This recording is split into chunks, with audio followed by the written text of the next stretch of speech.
warm hellos, everybody. Happy October. Welcome back to another Angel of Cups podcast. Today, we're really going to get into the lunar nodes of the current time we are in, because I think it's really important and points to a lot of our collective themes that we're going through right now. And of course, this will be in tropical astrology that I am talking about, because that is more so what I am well versed on. But I absolutely recommend looking into the Vedic astrological system as well, and checking out those lunar nodes and their placements as well. And I believe the names are different, so it would be Rahu and Ketu, and it is more understood in the Vedic culture. The nodes are more understood to be the head and the tail of the dragon, and of your life. So that's something about Vedic astrology that you can look deeper into if this topic interests you, which it interests me a lot, because I am an empath. I am a collective feeler by nature. It's not something I could just turn off or peel away from myself to feel the ways that the collective is feeling. So this lunar node axis that we're currently in right now, I'm very, very sensitive to, and I've been wanting someone to kind of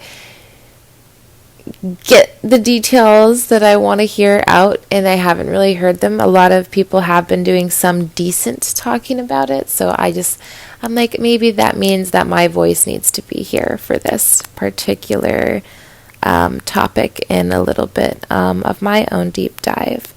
So without further ado, please get comfortable, grab something yummy to drink, just create a little Zen moment for you, because we will be talking deeper about astrology here, and I love to do this so much, and a nice peaceful space that allows you to just soak in to a little bit of lecture on the current times we are in now energetically would be beautiful. So grab yourself a drink, warm blanket, heating pad on your belly, warm socks, just a moment to dive in.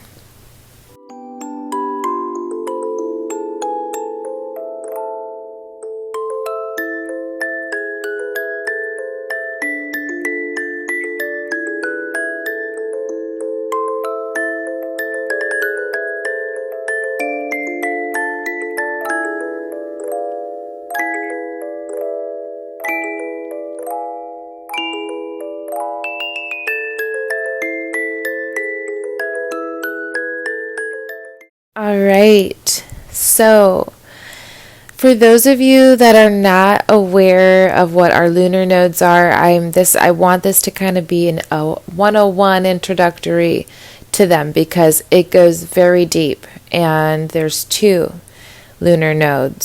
So there's a north node, which is the ascending node, and then there's the south node, which is the descending node. And these lunar nodes are 2 points where the moon's orbital plane intersects the ecliptic, which is the plane of Earth's orbit around the sun. So this is when the moon intersects with that.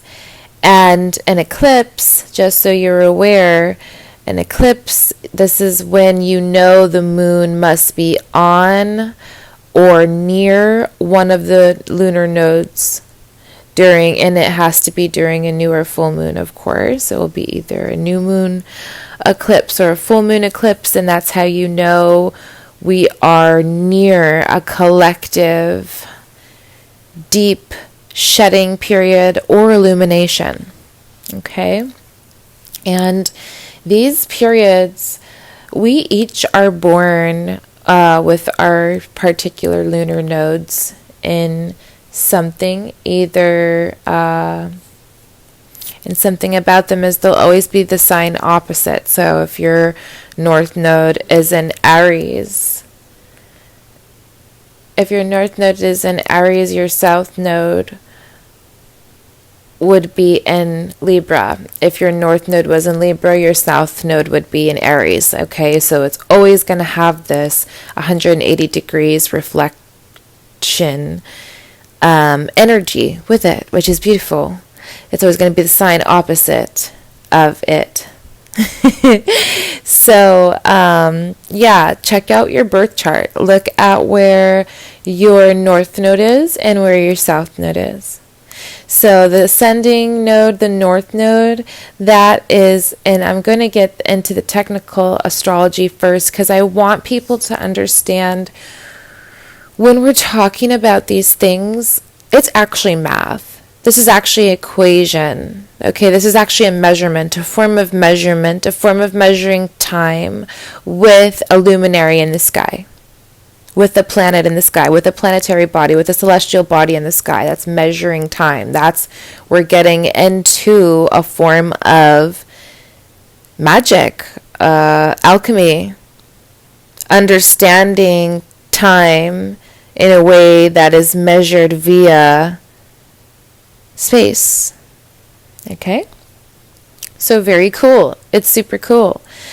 And there's multiple meanings. So I'm going to talk about the technical things first and the placements of the measurements, and then I'm going to get more into the energetic principles and what is, a north node in Aries mean? What does a north node in Libra mean? Like, what does that mean? Besides, this is the placement of what they're doing in the sky. This is the dance that they're doing in the sky to magnetize and reflect off of each other, because this is really what space understanding astrology is you're understanding how these particular celestial bodies in the sky reflect within, and their magnetospheres and their magnetics, how they alchemize with each other. Sometimes it's harmonious, sometimes it's not. That's space. Space is definitely like an orchestra in some big, scary ways and not great ways, and also some really beautiful, harmonious ways too. So I feel like humans, the more that we understand to calibrate ourselves and know what's in a bird, like what does this mean and why is this affecting me in a particular way, it's important. Back to North Node, our ascending node. That is where the moon crosses from the south to the north of the ecliptic, whereas the descending or the south node crosses from north to south. That's the mathematical measurements of the north node, south node, which would be Rahu Ketu in Vedic astrology. Okay, just creating that correlation for those of you that do like to take your study a little bit deeper. And or those of you that do study Eastern astrology and tune in with tropical. So yeah, our north, that's the mathematical representations, whereas the north node spiritually, that's going to represent where we are headed. And if we're looking at our own birth chart, we're going to be looking at our own destiny and what we're headed in this life. What's our lesson in this life to learn? What might be our challenges, our hurdles, what we're moving towards. It's our true north. When you talk about your people's true north, their north star, their true north node, this is what they're talking about. I'm going towards my destiny. Your destiny in your birth chart, if you want to know what your destiny is, look at your north node. Look at your north node placement, okay? So that's this north node if you're looking in your birth chart. Now, if you're looking in your birth chart in the collective, okay, so you're looking at right now in time, our north node, which is in Pisces. This is collectively where we're headed for the next 18 months. The lunar nodes change collectively every 18 months. So the people that were born within 18 months of you guys will all have the same nodal north node. You guys are all headed in the same destiny. Isn't that cool? It teaches, this is how astrology is mathematics, and literally teaches how our civilizations could function, because we are born like cyclically. We are born within patterns of people. It's beautiful. It's a beautiful, beautiful thing when you get into astrology and the mathematics of it and understand this is a deep science. This is a deep sacred science, and I have deep respect for it and feel like I have studied it so many lifetimes, just the way it comes naturally to my understanding. And I've been very dyslexic with math my whole life, but astrology just makes a lot of sense to me. So our south node, if our north node's our destiny, like where we're headed, and our south node is the exact opposite of that, right? A lot of people say the south node is your past life. It's your already mastered energy. It's the karma you're moving away from. It's things that are actually easy and ingrained in you. So if you have a south node in Taurus, like me, you are going to be comfortable with and familiar with the Tauran themes. You're going to have lived the life of Taurus so many times and have known the shadows, and these things are actually even going to come to you more comfortably. So the habits that you need to break and such, they're going to be a little bit more Tauran. Where your north node being in Scorpio, which mine is, that's where I'm headed. That's where I'm going. That's what the things I want to move towards, versus Taurus, which are their opposites. So they can be similar in ways, but they're definitely going to be opposite.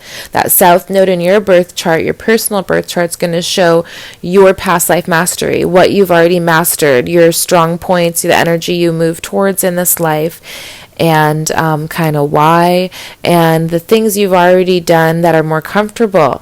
And the north node is going to represent more where you're headed, why you're headed here, the challenges that you may face, and things that are going to feel entirely new and maybe super uncomfortable in your birth chart. That's also going to represent the same thing collectively. So if our collective north node right now is in Pisces, obviously our south node, what we're moving away from, is Virgo. Okay, so more about that specifically, because I feel so deeply in the sauce of understanding to a depth of level that what we're going through as far as cleansing energy, restoring energy, for in a new way, in new profound ways that may be super uncomfortable, because Piscean energy is all about like embracing imagination and magic and fun, and embracing creativity, and embracing the, more magical parts of life, and also like living your dream and dreaming what you want to live into being. And we're going through these collective themes of spiritual growth and empathy. That's Pisces. Like, we want to grow spiritually. The Pisces energy is leading this. We want to embrace empathy. And for a lot of us, it's hard.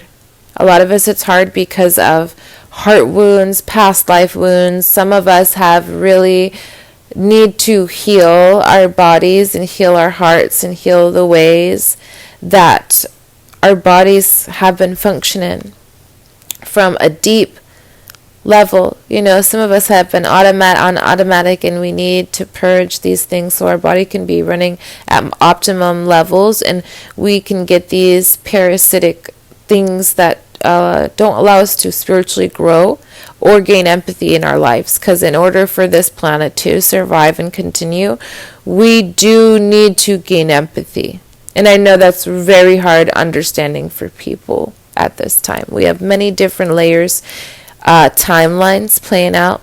How I viewed it, like, I'm very much time traveling and seeing how we are very similar in the Middle Ages period right now, which was in the middle of it was after the fall of the Roman Empire. The Middle Ages, the medieval times happened, and then the Renaissance period happened. So I see it as that we're in between this time of fall of empire and rebuilding, and really seeing through propaganda and seeing what is true, and also having a lot of spiritual growth.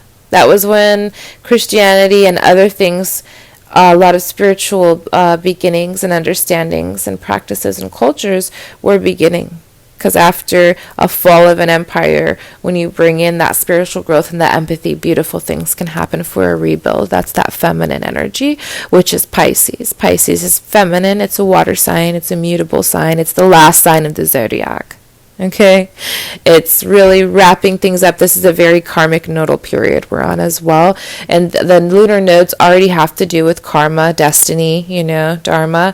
So it being on this last, like what we're headed towards is this last understanding. This every sign in the zodiac takes with it the wisdom of the sign before it. So Pisces is the most evolved. Pisces has been through the most. Pisces has taken each bit of every single sign of all 12 signs, including itself, and combines it into one. That's why it's very, very empathetic, very understanding, very selfless. It's the house of undoing. It's the house of dreams. It's the house of mysticism. And in order to embody that understanding, you need a particular, you need to be able to let go. You need to be able to go to the realm of the mystic, which not everyone will be able to reach until they do work to be able to be that self-undoing, to be not that self-critical, to be so free-flowing, to be so empathetic. A lot of people are going to have to start doing this work on themselves to gain access to what an open heart technology can give you, which I call the Jesus heart. It's like I see the heart, the sacred heart in my mind, and I think of that as the Venusian prophecy, which is unconditional love. The Christ impulse is unconditional love, and seeing every single person within yourself and seeing them within you. It's just this unconditional understanding of us being one. And operating as a human body on an organism level. We're moving away from those Virgoian themes, the South Node themes of perfectionism and rigid control. So, like I said, it's bringing us a deeper opportunity for those of us that do struggle with self-criticism.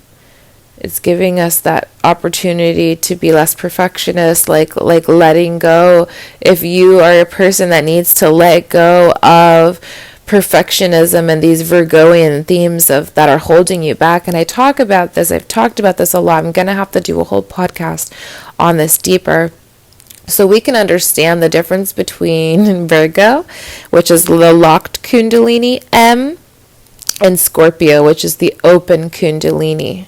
Okay, in the way, even though the North Node is not in Scorpio, it's Pisces, it's Scorpio's sister sign. So we are unlocking and unweaving this deeper part. And Virgo doesn't really like to do that and needs a little budging, needs a little assistance getting uncomfortable and messy, And Virgo does not like mess. So having a little mess for Virgo and having them just not freak out about it, that's like a push and a test for them, and it's going to take trial and error. So we're moving away from that self-criticism and perfectionism, and it needs to be this way. There has to be a certain control. Okay, and we're bringing in more balance for spiritual, between the spiritual and the practical matters, which the spiritual would be the Pisces and the practical would be the Virgo. So we're balancing that out collectively, which is why it's kind of chaotic. It's a deep, I see it, and a lot of people have been mentioning this, it's like a deep collective exorcism on an energetic level, because if we're growing spiritually and we're growing empathetically and we have hearts growing, and the heart is a very harvestable energy. People harvest off of the heart, off of the empathy often, which we can get into that as well.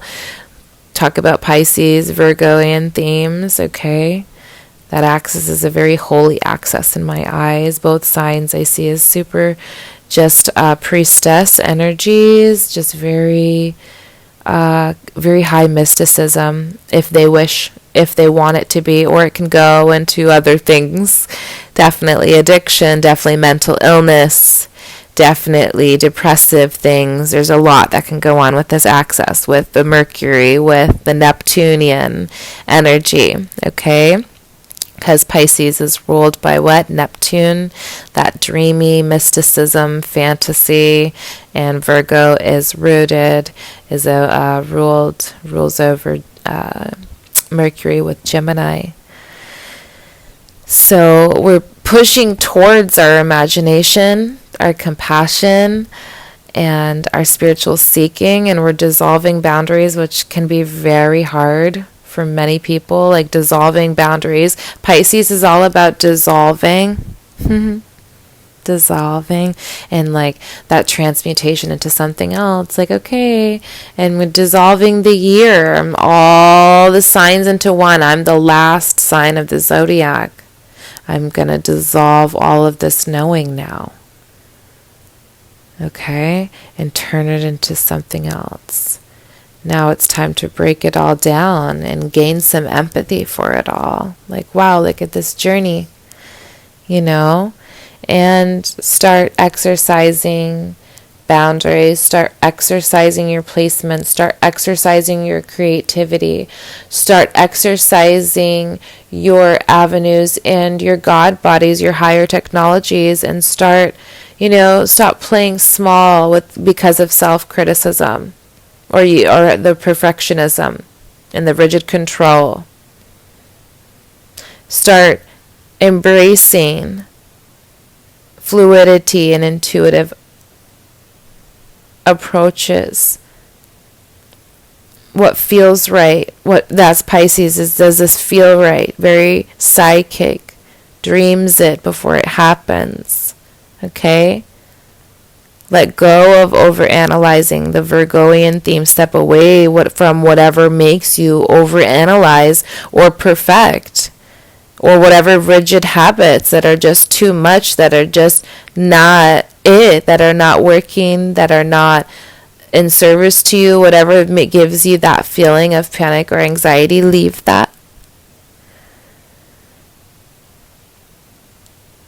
This is also bringing up lessons, which I thought was interesting. This is bringing up lessons from when the lunar nodes were last in this axis, which were in June 2026 and lasted until December 2006.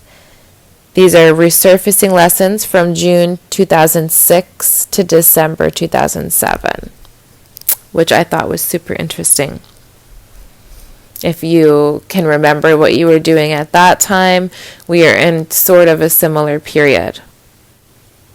Growing your spirituality, growing your truth. Okay, what is truth? And it's okay to change. A lot of the Virgoian energy is like the nunnery, the monk, okay, the cult. This is a lot of cult conditioning, guys, that is being broken down. I want you to think about the freaking Middle Ages, dude. Do you feel like you were there? I do. What were the Middle Ages about? There's different periods of the times, okay?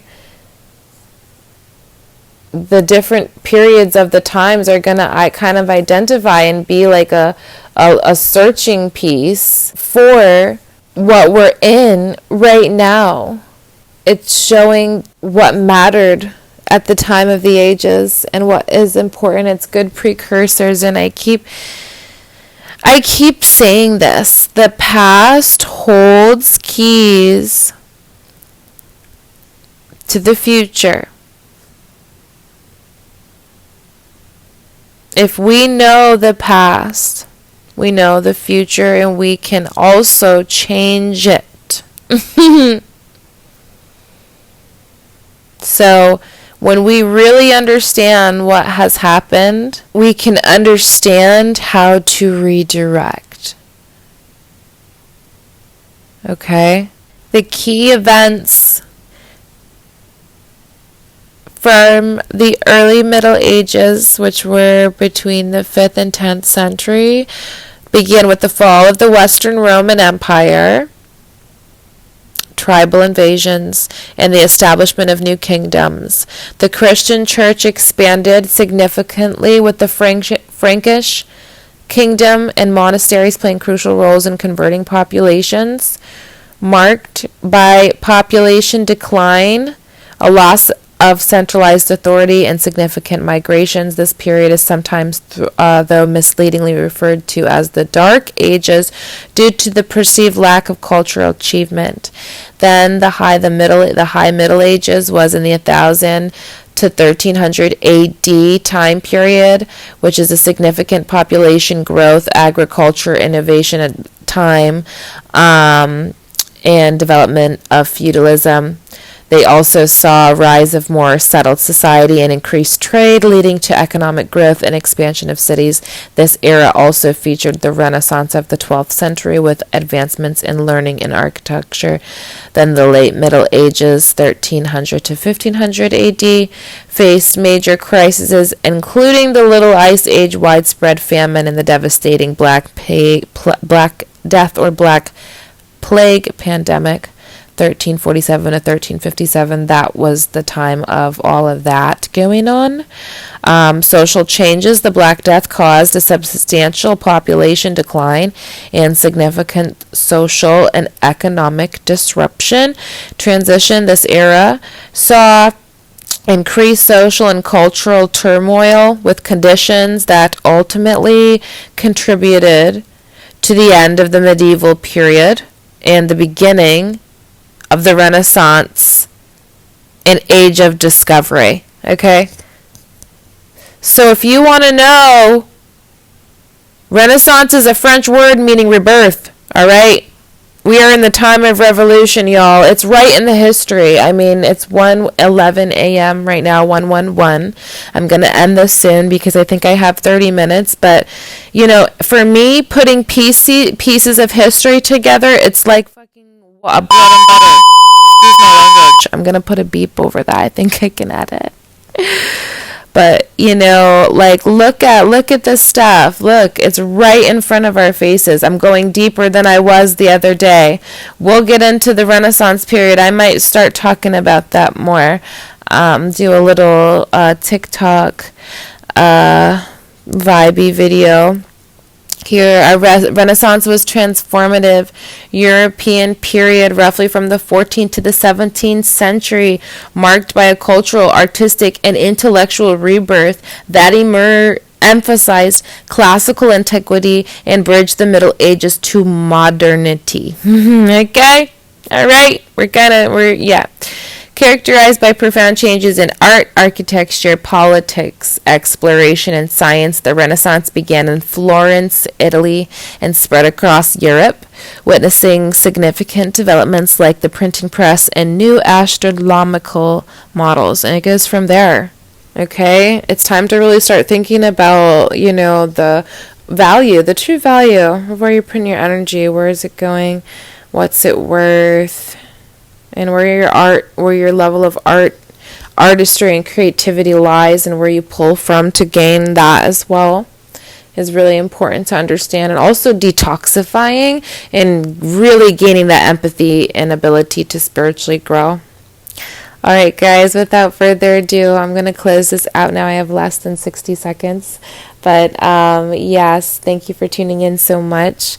Happy October, Veil. We're the veil between the spiritual and the physical are the thinnest, so pray up, be careful with that. It's harvest season still, but definitely connect with the answers and see what the ancestors.